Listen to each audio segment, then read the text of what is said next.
Well, hey, friends, welcome back to this episode of Test Those Breasts. I am your host, Jamie Vaughn, and today I am so excited to have my guest, Ellyn Winters Robinson, on my show. So, Ellyn is a recent breast cancer survivor, co creator of AskEllen.AI, and author of the best selling book, Flat Please, Hold the Shame, a girlfriend's companion guide for those on the breast cancer journey. She is also the co-founder and chief marketing officer of Ignition Communications, a boutique marketing communications firm and a longtime mentor to startups at the Accelerator Center. Ellyn's story and AskEllen.AI have been featured in People magazine, Globe and Mail, CTV, and Fast Company. Ellyn is also, when we spoke for our first time, she's a storyteller, she's a breast cancer rebel, and a supreme networker, very much like I am. Ellyn, welcome to the show. How are you? Thank you, Jamie. I am great, and I'm really happy to be here with you. I'm really happy too. And, we had a conversation. I always have conversations with my guests before we ever even Yep. interview to see if we have that connection and to, you know, really hammer out what amazing things we can talk about so that we can help breast cancer patients and even people who've never been diagnosed. And so I just really felt that connection with you. And I know that you did too. And Yeah, that's why we're likewise. here today. Yeah, Yeah. yeah, yeah. We were So like pinky swearing by the end of it. Pinky, exactly. And you're in Canada. I So am. whereabouts are you in Canada? I'm in an area called, well, Waterloo Region is the area. It's about an hour and a half outside of Toronto as the crow flies. Depending on traffic, Toronto's worse than New York City most of the time. So, sometimes it's 3 hours to get in there. But yeah, I'm about an hour and a half west of Toronto. Awesome. I've met some amazing people from Canada, by the way. And We're of course, now you're nice. my new one. You are nice. Absolutely. Every single person I've met from Canada is super nice. Anyway, well, I would love for you to share with our audience your story. I would like you to kind of start with who was Ellyn before breast cancer? Because I know that we're different after breast cancer. I mean, hmm we're the people that we've always been at the core a lot in a lot of ways, but we're also very different. So who were you? Who was Ellyn before breast cancer? My doctor tells me that I was probably high functioning anxiety type A person. I have run my own business for 15, almost 16 years actually now. So Ignition. So I am a PR person, marketer, writer. So that's what I was busy doing and doing the mentorship at the Accelerator Center. I'm also a wife and a mother of two. I have a 26-year-old son and a 23-year-old daughter. And now I have a new daughter. She is my daughter-in-law, and I have a grandbaby as well. But that doesn't come until later. So that was after breast cancer. But Okay. yeah, and so I was just living my life. I was healthy and normal, and you know never the person that breast cancer was going to happen to. Yeah, because it happens to other people, right? Yeah, exactly, exactly. Yeah, yeah. That's what It's I just not always even in my thought. vocabulary. I used to actually I say to mean, my husband, I was self-employed, and I used to say, God fear that I get breast cancer, because like that was my worst nightmare, being self-employed. I'm like, how would we ever manage? Fair enough. yeah, I mean, it was in my vocabulary just because I've known people with breast cancer and I've always been uh, I've always been very mindful of my breast health, for hmm quite a hmm few years.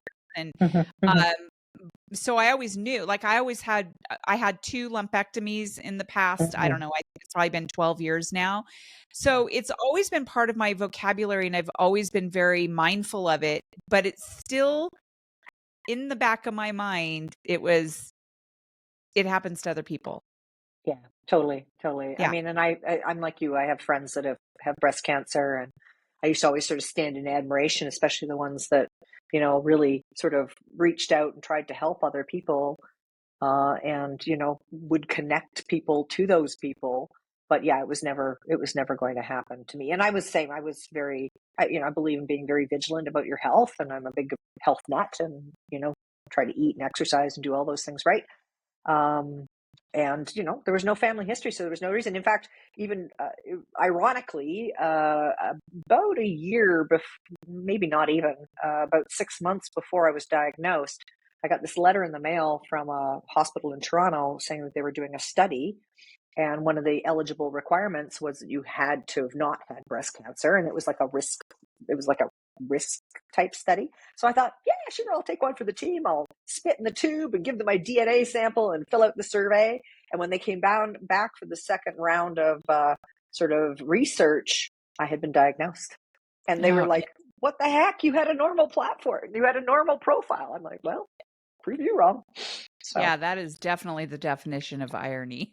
Yeah, and well, one of the things, we talk about this that, that it happens to other people. You probably, I don't know about you, I think you probably had these comments, but for me, when I came out with my diagnosis, people were like shocked. They're like, "Oh my God, but Jamie, you were so healthy." And mhm, it really mhm. confused me because, I was really healthy, and it come to find out healthy people can get cancer. It's just the craziest Go thing. fig go figure. Yeah. And I mean, I've had funny questions like, well, did you feel sick? And I'm like, no, didn't feel sick at all. It was picture of health. Like, and you're right. It was an absolute shock. I remember after kind of marinating with the news for, a couple of weeks and kind of processing myself. And then I did a post on Facebook, and, same thing. Everybody was just absolutely shocked. Yeah, They're like, not you, you're Miss Healthy. The good thing was, from that post, I had, like 17 of my girlfriends all raise their hand and say they would go for mammograms. So that was great, except good. two of those 17 came back with breast cancer. They were diagnosed with early stage breast cancer. So I kind of cemented pretty early on that, talking about this and Mhm. sharing this and not staying private, that you can save lives. And that was, Absolutely, you know, absolutely. Sometimes I feel like I'm a little annoying when I'm on because I post a lot, but I mm-hmm. don't really fucking care. Yeah, yeah, Sorry, yeah, yeah, I don't yeah, care. I have to say that I've had a lot of people reach out to me and say, "Oh my God, Jamie, thank you so much for posting yeah, because it's really brought awareness." And I went and got my mammogram and I had this scare and whatever it was. And I will be, if that's what it takes, I'll be as annoying as I possibly can be to yeah. bring awareness because I want people to know that you are not too young, you're not too healthy, you don't have to have it in your family, Yep. all the things. So, Yep, yep, yeah, yep. I mean, the one girlfriend that was diagnosed, she will say to me that, she said, I swear on a Bible that you saved my life, because she wasn't doing self checks and mhm, she hadn't gone for a mammogram in 5 years. yeah, And she learned, because even then she's quite small breasted and the tumor was quite high. And the mammogram, actually, when she did go, even though she felt the lump, they missed it, and she fought for herself. And she's like, yeah. no, there's something there. And so she said, there's no doubt that helped to save my life. So, you Kudos know, to her. That's awesome. yeah, Well, the other myth is that you have to feel something, and that's not the case either. It's you can visually see indentations and inverted or nipple redness. or And redness or sometimes it's discharge. sore. Sometimes it's Yeah, sore. And that, like, because there's all these sort of myths out there that sort of occupy our brain. Number one being there has to be some family history. Well, that's less than 10% of yeah, people that are yes. diagnosed. That one, it still shocks people when I tell Mhm. them that. And I told that to a lady last week, and she's like, "You're kidding." So yeah, there's a whole bunch of, yeah. I don't think I really felt the cancer. Um, Especially as you get older, you sort of get patches of density. And it really wasn't until the surgeon felt me that he could spot where the cancer was. What I felt was actually a breast lobe that the cancer had pushed down and out. And it was like this sort of round, almost an olive kind of thing under my areola. And I knew it hadn't been there. So I knew there was something, but we actually, both my GP and I, thought that maybe it was a fatty cyst. Yeah. And that's kind of when I went into the diagnostic mammogram. I kind of was like thinking that was what the case was, but no. So What age were you when you were diagnosed? 57. I was diagnosed on March the 10th of 2022, and I had my biopsy on April 6th, 2 days before my 57th birthday. You and I, yeah, you said April of 2022. Yep. So I was diagnosed in June of 2022. You and I Yeah, were you're just a little behind me. Yeah. we were Yeah. rocking the treatment at the same time. Yeah, I'm hitting all my 2-year anniversaries now. So next week Mhm. on the 31st will be the anniversary of my surgery. So I call it my cancer be gone day. Okay. My Yeah. cancerversary, is June 11, and it'll be These 1 dates year. just get I cemented, know. don't they? I Hey? Yeah. know. And it's Yeah. like June 11 is also just last year is the 1 year anniversary of the release of my podcast. And the reason I like to interview people like you is because I really, really, really want to bring awareness to people even when they've never had breast cancer. And I have had people, not very many, but I think they do wonder, why are you wanting to bring awareness to people who've never had breast cancer? You know, it's not even on their radar. And to me, I'm like, I want it on their radar because Yeah. You need even women, you need to be that women like you. early warning system. Yeah. Yeah, And absolutely. you, I mean, you are the prime example of that irony where you went in and you did this, to help other breast cancer patients. And then all of a sudden you get it. And so, and then when you're hit with it, it's so overwhelming. There's so Oh. much out there, and I want people to be aware, and I want them to know where to go to get those resources. I'm a connector. So my Mhm, podcast, I just connect people. Like I bring people like you on and physicians mhm, and all of that mhm, mhm, so that mhm. people can get those, I'm not a doctor, but I know where to find the answers. And Yeah, so that was important to me too. It's not every woman. I mean, you're so paralyzed, like you're hearing white noise, right? So when you first hear those words that you never think you're ever going to hear, and you do things like hit Google, and you can go down all those rabbit holes, and mhm, it's just as we all say, Google is not our friend. Dr. Google is not our friend. And then the other thing you do is you join these groups. Like I joined a bunch of sort of Facebook groups. Some are good, some aren't. mhm. And I remember joining one, and again, I was still really in the early stages of kind of grappling with what had happened, and terrified. I was absolutely terrified. And I joined these groups, and you sort of walking into this room of almost collective trauma, Mhm. right? I mean, they're like, you got this, which I now have come to hate that phrase, but you got this. And I'm like, yes, I got this. And then they start talking about, dying and warning people that are going. And I'm like, I had to leave. I had to Yeah. get out of these groups. I can't even go back to them now. Honestly, it's still kind of triggering to go back there because it's really sad. It is very triggering. And one of the pieces of advice that I do give people is if you're going to enter one of those support groups, you're allowed to leave. If it's not Mm-hmm. something that's resonating with you, if it's something that's really freaking you out or whatever it is, get out. Yeah, you And have to protect yourself. Yeah. yeah, there are plenty of support groups that are not like that. Mm-hmm. And so I'm the same way. I stepped into some of them and stepped right back out. So, Yeah. so what were Yeah. your treatments like? You were Mhm. diagnosed. What stage were you? All the things. Yeah. So I call it old lady breast cancer. I was diagnosed with PR positive, HER2 negative, which is the most common form of breast cancer. Much to my shock, given I had had in the words of my surgeon, an unremarkable mammogram in 2019, so almost 2 years to the day, I had 3 tumors in my left breast. And I remember the doctor giving me these numbers over the phone when she first called me, and I'm like, what? Because the radiology report was showing that one of the tumors was 3.8 centimeters, which I don't know, the equivalent of that is in inches. And It's like about mine was 5 centimeters, and I believe that's 2 inches. yeah, okay, yeah. And then so after surgery, it was closer to 5. It was 4.5 Mhm. centimeters. So yeah, and I'm like, how the heck? And I remember talking to a friend who was a fellow survivor, and she's like, "Whoa, you grew a whopper." I'm like, have no idea how that happened. And, and again, there was nothing in 219, and I went regularly for my mammograms. So yeah, it was just a shocker. So I ended up, so they did surgery first. I opted to have both my breasts removed, mostly for symmetry. I mean, I sort of read the surgical write-ups, and I just didn't trust the right side anymore, quite honestly. The left one had betrayed me, and then just for symmetry. And then I chose to have something called aesthetic flat closure. So I didn't do breast mound reconstruction. And there was a bunch of reasons for that.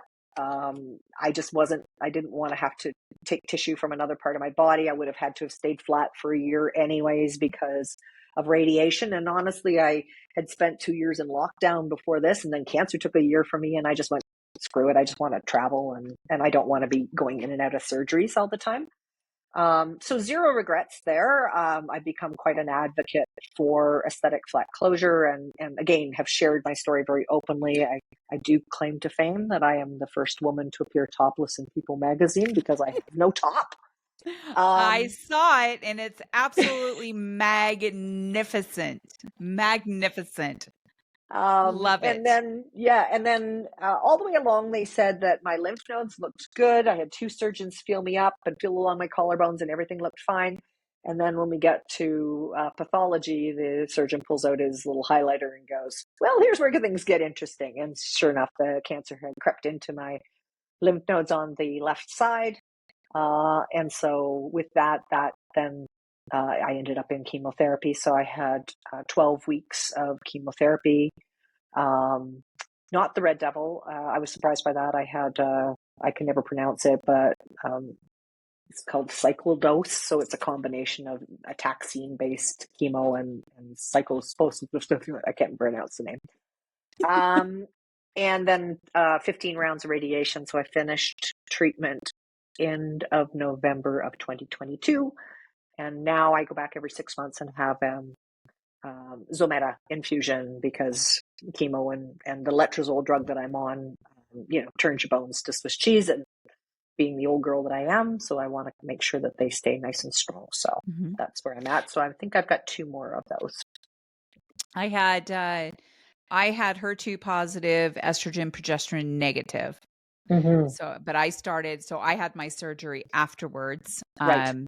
So I finished mine in October of 2022, and then I had my surgery in December of 2022. You and I were Yeah, just that's like sort of the standard protocol for that one. HER2 positive, yeah, or Mhm. triple negative as well. I think they do neoadjuvant first. So sometimes Now, they do it. Like I know a young lady who's only 30. She was only 32 when she was diagnosed, and she just wanted to save her breast as much as possible. So she had the same surgeon as me. So they did chemo first with her to shrink the tumor, and they were mhm. successful in doing that. So they were able to, move forward with a lumpectomy. So, Yeah, they, and that's also other myths out there. Like I told, everybody on my group that I started that I was going through the chemo first, then the surgery, and there are a lot of people who are like, "Well, why can't they just get in there and cut that sucker out of there?" mm, And I asked my oncologist. I mean, it is a good question, and she said this is the protocol they use so that they can see the efficacy of the yes, chemo. Will it shrink your yeah, tumor? If something yeah, happened in the future, would that chemo work for you? Things like right. that. So that Yeah, made more sense. I just have to go on blind faith. Yeah. Like it helps me to hear from folks like yourself who have had neoadjuvant chemo to see and to be able to see in the imaging that it actually works. Because in my case, the cancer was all gone out of my body. It was all just sort of, I'm like Right. Kate Milton. It's preventative. So I just have to kind of go on faith that, all It that was stuff really, did its thing. it was really cool because I remember going in to my oncologist. I think it was after my second treatment, and we went in and she felt it and she goes, "It is shrinking." Like Yeah, that's and I amazing. could feel that it was not as Yeah. large or hard as it was before. So interesting, all that It stuff. is. It is. I mean, it is crazy. Well, I guess they kind of know what they're doing. They do. I They like to do. believe so. Yeah. Yeah. So I want to talk about your survivorship because you've got some really Hmm. fun things going on here. Number one, you have AskEllen.AI. I need Well, first, let me step back real quickly because I forgot to say something. I don't know if you've heard my last episode that I just released by Kristen Dahlgren. Yeah. Kristen Dahlgren is a former correspondent from NBC, and she's a breast cancer survivor, and Yes. she is helping to fast track a vaccine, which I is know. I love so that. flippin' exciting. I know. I know. Absolutely. In fact, after we spoke, I went in and made sure that Ask Ellen could talk about breast cancer vaccines. So, You know mhm. what? And you told me to go in later that day, and I did. And so I want you to talk about how that works because when I Yep. looked it up, when you and I were having our conversation, I looked it She up was and she it, was okay, but yeah, not great. Yeah. she didn't know yet, but Yeah. now she knows. So tell us Uh-huh. about what this is. So I'll back up one more step myself. So we talked about wanting to help people. You set up you just get this fire lit under you when you go through this, and you're like, "Damn it, I'm going to make this better for other people." Some people do, not some people just turtle and put it on a shelf and forget about it. But you and I are not that type. And so where things started for me, because I'm a writer and a storyteller, that's what I do professionally. I actually decided I would write a book. And the book was, so this is the Flat Please book. And it was really to try and just tell the story of a woman that was diagnosed and literally in first person format, kind of take whoever was reading through that process and how I was feeling in that moment. So I've had women read the book and say, "Oh my God, it feels like you're sitting right beside me," or "I'm feeling all the same things that you're feeling." And then in each chapter, I would point off to some resources. So you said, I know how to find good things. So it was pointing people off to good information. So I kind of have done all this research. I'm going to package it up in a book and I'm going to give it to you. So that's really where things started. And I hadn't yet published the book. This is about a year ago now. And because I work in tech, it's just funny how these all sort of intersections happen. And I swear to God, the universe is at work here.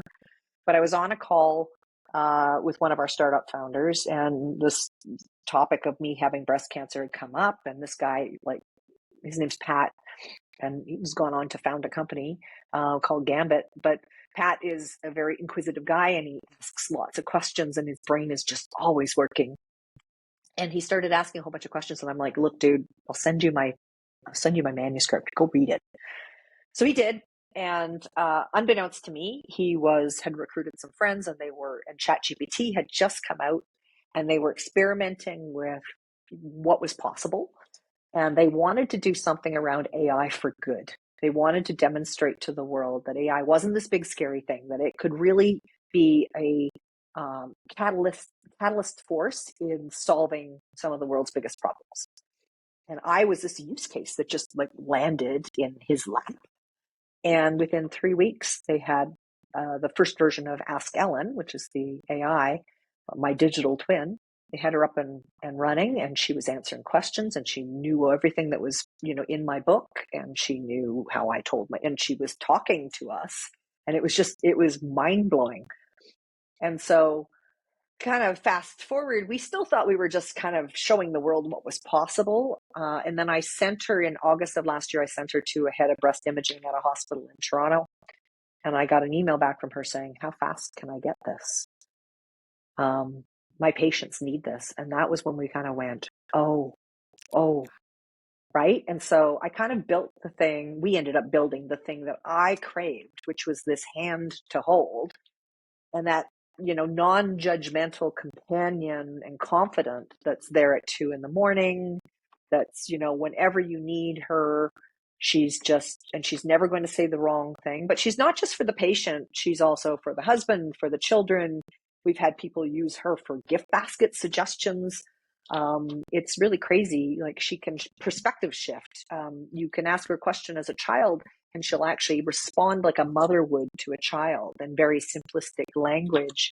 So what Wow. they built is incredibly powerful. I claim no credit for that. I just was a lady with a cancer story. But what they've done in terms of bringing this other me to life is really powerful. So she's pretty But cool.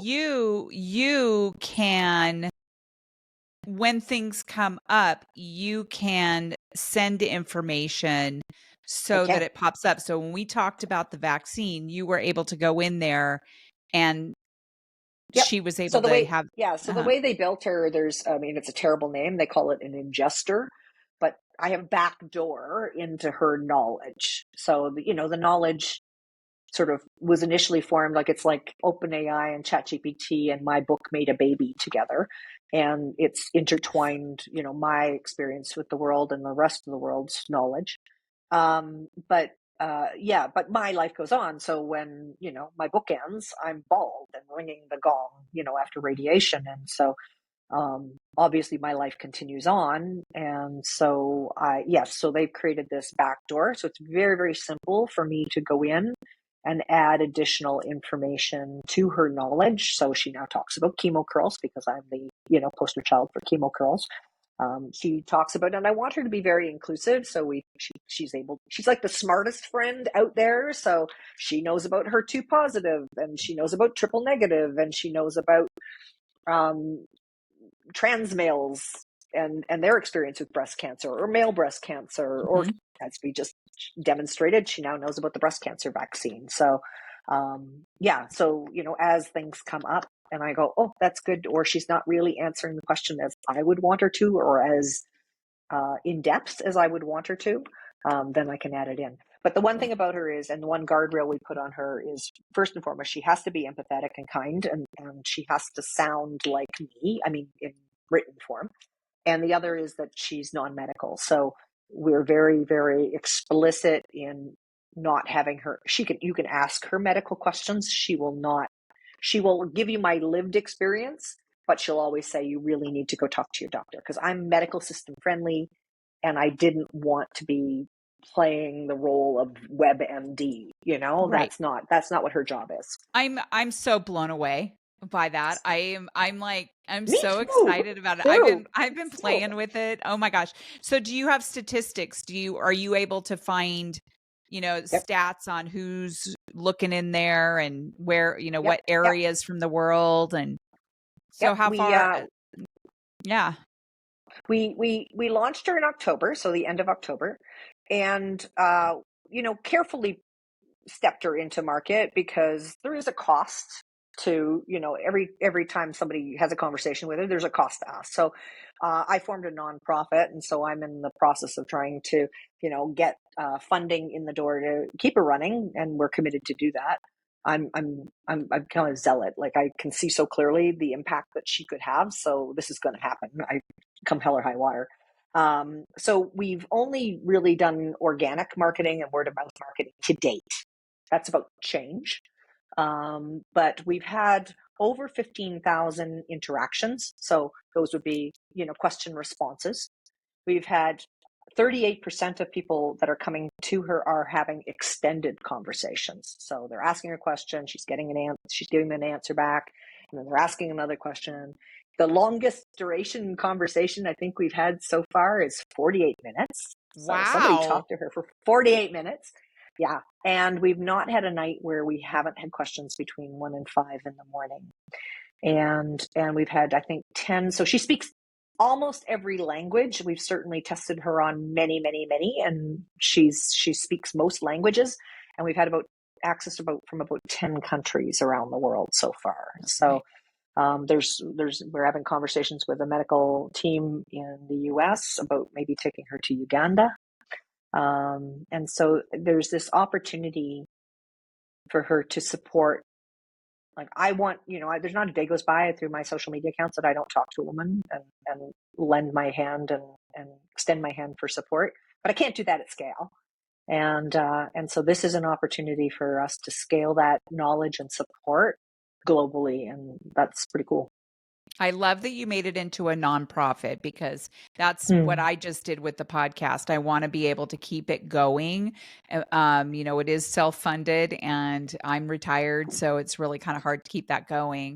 Yeah. Um, I in the show notes, I will have your website and where people Thank you. can donate, and also, your social media stuff. I'm just so thrilled that you did that. And then can you go on there and say what resources can help, Yeah. whatever? She'll, yeah. So, It may be reintroduced. We did at one point. We had. I mean, it's technology, so there's always little gremlins that creep into things, and we always want to make sure that it's a quality response. We were getting a few, and this is not us, this is OpenAI. There were some issues with certain links that she was providing. They were not, they just weren't working. And so we've removed links for now to other resources. I hope that will get reinstated. But she's going to give you all kinds of knowledge. She'll point you in directions. She knows about the American Cancer Society and Canadian Cancer Society and different resources and groups around the world. And so she'll talk about them. And then, it's just a matter of a Google search, to go off to those things. And I just launched, so I just relaunched her look and feel, and she's now part of a larger website. So AskEllen.AI now has a blog, and so people can come and interact with the content in whatever form they want. So they might want to read an article, they might want to have a chat with Ask Ellen, they might want to talk to the real me. So those things are all available to them now through this new website. So yeah, So and maybe she a podcast, in the future. she could refer my podcast, maybe. She could. Yes, she will. Go to Yeah, test those absolutely. breasts. Yeah, yeah, No, absolutely. I just think that's so fun. I thoroughly enjoy talking to people like you. I just think it's so fascinating, and it sucked the way we had to get to this place, but at the same time, wow, it's just a whole world out there, a sisterhood, of people who just want to provide as much Yeah, information and support as yeah, possible. yeah. Well, we say, I'm sure you've heard the line, it's the worst club in the world with the best members, right? It's Absolutely. crazy. It's strange. I mean, it's like the absolute, the old me would have said, this is the absolute worst nightmare. I did say Yeah, that. And me and too. then I'm like, wow, I actually look back on this last 2 years with a lot of gratitude that it's really brought so much purpose to my life. And that's pretty cool. Me too. And it's I've met some of the most amazing friends, and I don't know if I told you last time. I think I probably did, but I've got 3 beautiful breast cancer survivor friends. One's a previvor and 2 are survivors, and we had never met each other in person. We've been talking to each other for at least a year and a half on Yeah. FaceTime. We've just become really super good friends. Yeah. And we all went to San Antonio just last Oh, week you to did. get we Oh, did it. I would show you on here, but I have to put this on YouTube. Perky, Crystal and Courtney, who own Perky in San Antonio, are 2 nurses who do medical grade nipple and areola tattoos oh, for breast cancer patients.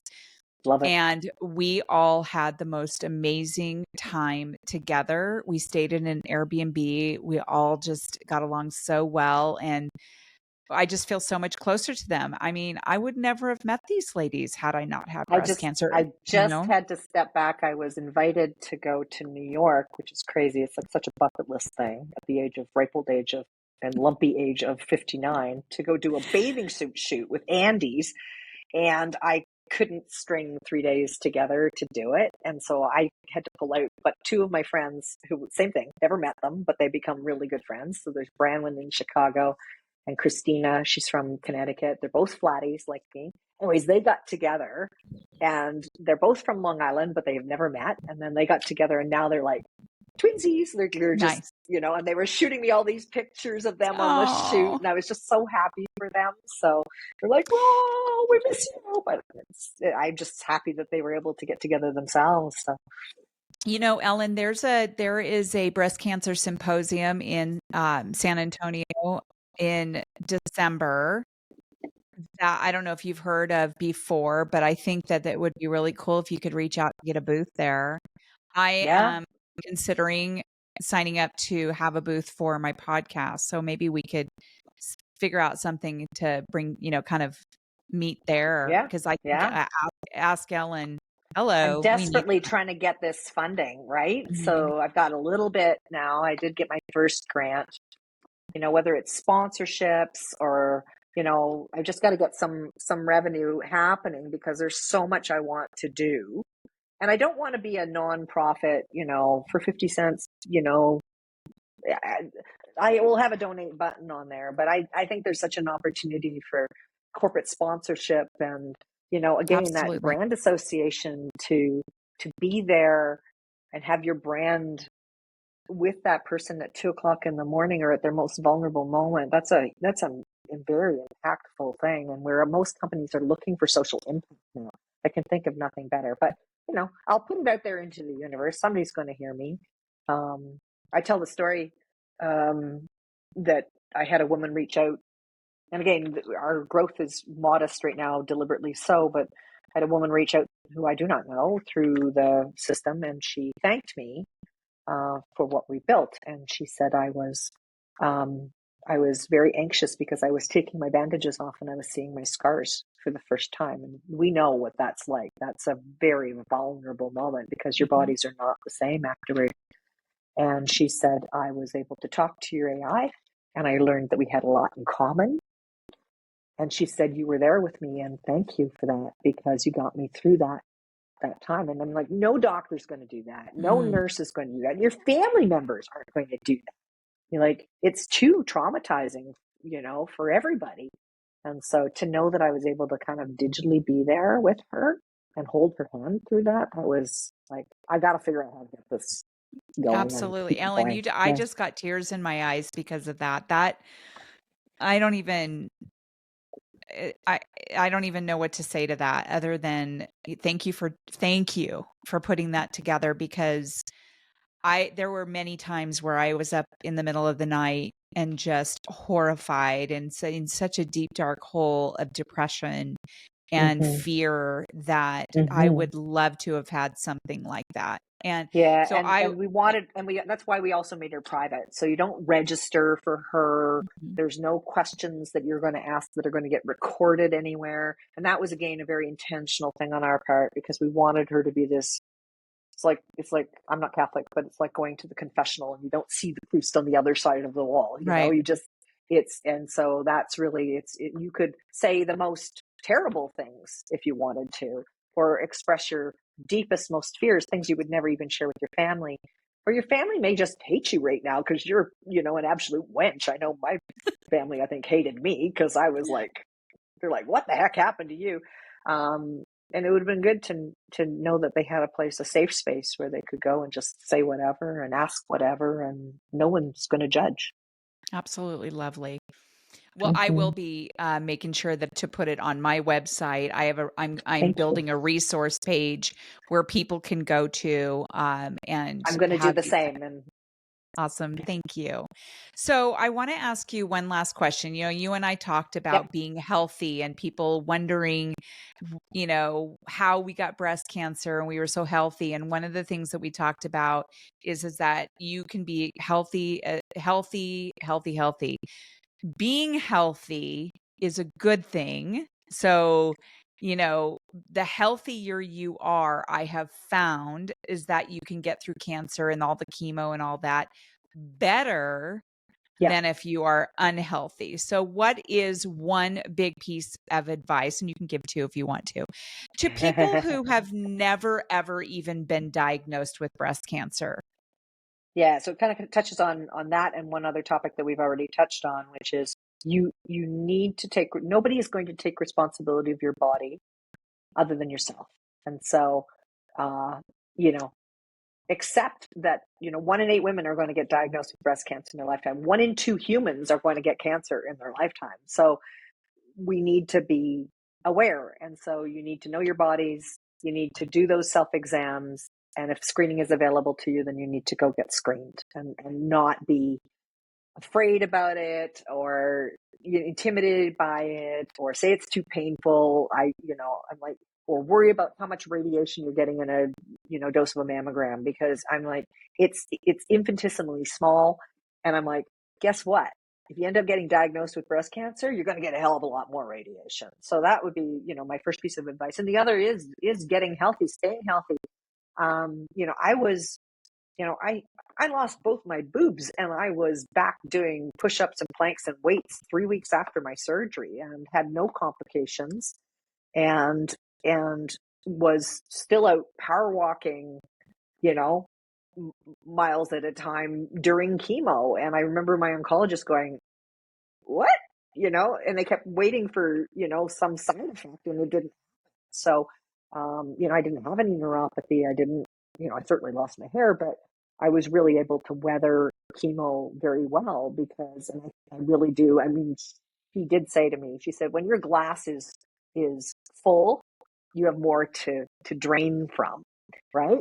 And so, I don't think we can ever, and this is not just cancer related. I mean, being in good health, exercising, eating well, doing all the right things will serve you in any health crisis, whether it's a car accident or, whatever. So, I'm a big proponent in that. And I kind of, when I got diagnosed, I continued. In fact, I stepped up my exercise. I certainly laid on the couch and, felt sorry for myself a bit, but I also went, I'm training here. I'm training like I'm training for a marathon. Mm-hmm. And that helped me process what I was going through as well. So emotionally. Yeah. One Yeah. of the things that I was told from the get-go is get up and go walk. I don't care if it's to the mailbox, Yeah. whatever, go walk. But so after my treatments, my husband and I, we Yeah. walked every night. It was Yeah. we walked the dogs, and Yeah. I got my sweat on, and I I just know that that helps also with the efficacy of the It chemo. It does. helps It get absolutely. I you mean, through. there's Mhm. scientific Mhm. evidence that shows that exercise, and really I haven't, one of my concerns, especially because I had, a double mastectomy and I didn't have any reconstruction, and I kept Googling, and this is where Google again fails you. I kept looking for like evidence that I could continue to exercise as I had before with no limitations.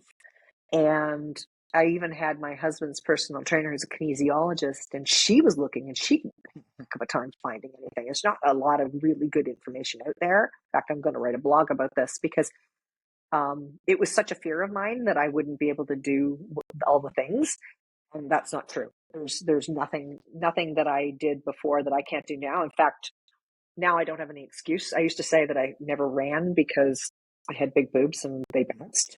And now I don't actually have that excuse anymore. So now I have to say I've got sore joints from letrozole. So, but yeah, I mean, there's nothing that I can't do or don't do. And I joke and say I actually can get very low with a push up. That So must feel really good not having those big boobs bouncing all over the place. it's actually quite freeing. I mean, I really can't say I do not hate not having boobs. I mean, I wear backless dresses. I don't have to wear a bra. I wear spaghetti straps. So I've actually gotten Nice. very experimental with my fashion choices. Yeah, So yeah, I love that. With one of the girls that I went to San Antonio with, she said that before breast cancer, she had like porn boobs. Like she says they were huge, and she has a very, very, very small frame. And she said her yeah. boobs were so huge, and now they're super small.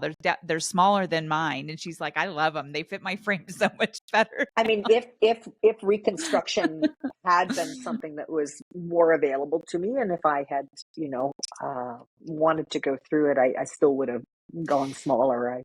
Yeah. I was a D cup. So yeah. I have one Now more I'm a no cup. question. I love it. I like smaller breasts, and I feel like I probably, if I couldn't have done the reconstruction I did, I probably would have stayed flat. And and that's the beauty of it all is that you get to decide. You get to choose what's best for your body, and Mhm. we're all beautiful in our own We ways. are. And I do have this one question. I don't know if you can answer it or not. I have a friend of mine, a very, very good family friend of ours for many, many years, who is waiting for a biopsy result. She is in Lethbridge. I think I had mentioned her to you Yes, before. yes, She still yes. has not found out. She said that there's such a huge doctor shortage in Canada, and that's kind of happening in the United States too. And she said it's Yeah, happened since COVID. What I'm yeah. trying to figure out how, like, she just has to wait, and until she finds out this Yeah, unfortunately, biopsy. it is a system issue. I mean, we're public health care, so you can't just sort of, you know, you just kind of get assigned people. It's not like in the US where you can shop around, your provider and your surgeons and things. Right. And, I think system wide, anybody that could retire did retire because after COVID, they were like, we're out of here sort of Yeah. thing. And yeah, the wait times are significant. Lethbridge is a smaller city too. Mhm. So, it's less resources, but the waits are far too long. The system knows it. They're trying to do something about it. But yeah, like I knew I had cancer on the 10th of March because all my BIRADs were showing BIRAD 5. So there, it was like it would be a shocker if it wasn't cancer. But then I still had to wait 4 weeks between hearing I had cancer and getting a biopsy to find out what kind of cancer and get that surgical consult. And I lost 10 pounds in that 4 weeks. And and again, this is where Ask Ellen comes in. I was so shattered, and they just kind of like, bye, like I just heard over the phone from my doctor, I had cancer. And then it's like, figure it out, Ellen, there's just nothing there. There's no Mm. soft landing for you. And women are waiting an extraordinary long time, even for mammograms right now, like 6 months, a year. Yeah. That's what I heard. Even if they've shown up with a problem, it's just the system's just crazy. Oh, And Canada, like the US, most of the provinces in Canada are actually moving from 50 to 40 in terms of starting screening. And I know in the province of Ontario where I live, that screening is now going to be, you'll be able to self-refer. You won't have to go to a doctor. And I'm like, how are they going to deal with this? So yeah. I work quite closely with GE Healthcare. They've been great supporters of mine with the Ask Ellen. I've asked them a couple of times. I'm like, whoa, your sales have to be going through the roof here. And they're like, yeah, hospitals are calling up saying we're opening up rooms. We don't have the budget, you know. Yeah. So That's yeah, scary. yeah, I feel for your friend because that's a terrible, terrible Mhm. place to be. Yeah, I've been Things checking in with things her a do lot. move fast, though. The only thing I can say is that, once they have that information, Good. then Well, things typically move very fast. she's supposed to see her surgeon, in early June. Okay. So, by then she should know that, but I mean, just that waiting. I mean, I was Yeah. lucky because I'm personal friends with our breast radiologist, and he was able to get me my information within 24 hours, Yeah, and it unfortunately it oof. works the same here. Like, if you know somebody, you can kind of make some phone calls and Mhm. things. But yeah, that waiting is just absolute Yeah. torture. Torture. Well, So my heart goes out to her. in the show notes, I actually am sending her your app. I think I already sent it to well, I think I sent it to her. Regardless, I'm gonna be sending it to her. Please Um, do, and tell her to, if she needs to talk to somebody or a fellow Canadian. There's not oh, a day goes thank by you. I don't speak with women that are going through this. And just again, the human me can't do it at, extraordinary scale, but I'm absolutely happy to do that. So Oh, yeah, I'm definitely gonna give her your information. In the show notes, I've got how people can reach you, your email address, your Instagram, your Twitter, your LinkedIn, your Facebook. I also have the thing you're in for People Magazine, so I'll oh. include that. I just love it. It's so badass, really, honestly. And then, there's quite a few resources you have in here, like we talked about this last time, Dense Breast Canada, Hmm. um, and your Ask Ellen AI and a couple of others, the Lyndall Project, and also your book, uh, Flat Please Hold the Shame. And so Yeah. I just want to thank you from the bottom of my heart for joining me on Oh, this episode. This has just been so enlightening, and I'm glad that I have a fellow, breast cancer sister where you are, and I know where I can reach out to if I need, any kind of, other resources. And yeah. And if maybe, you're up in Toronto anytime, um, man, like, yeah, don't come in I'm gonna. February. Just saying, don't come in February.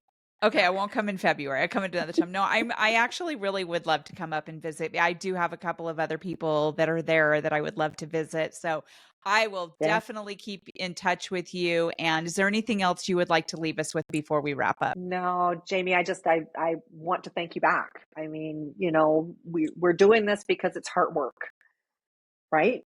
It And is hard work.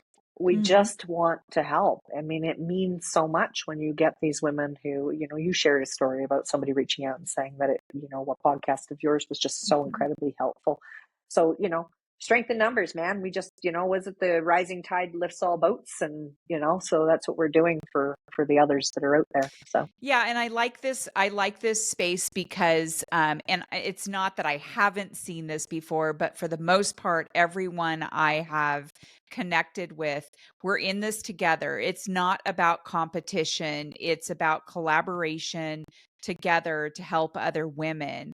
I do always find it interesting. There's a couple people out there who are very private and protective of what they're doing because for whatever reason, I'm not a money maker for this thing, so I'm more just putting it out there to help people. So that's why I really love connecting with people like you. So yeah, thank that's you. that's not the motivation behind No, this. Yeah. So, not at all. but yeah. So, Well, thank you again. I hope you have a good rest of your week. And to my audience, thank you for thank joining you. me and Ellyn on this episode of Test Those Breasts. We'll see you next time. But first, make sure that you go to your favorite platform and rate and review this show. It's very, very, very helpful when people do that. So I really appreciate it. And we'll see you next time on the next episode of Test Those Breasts. Bye, Ellyn.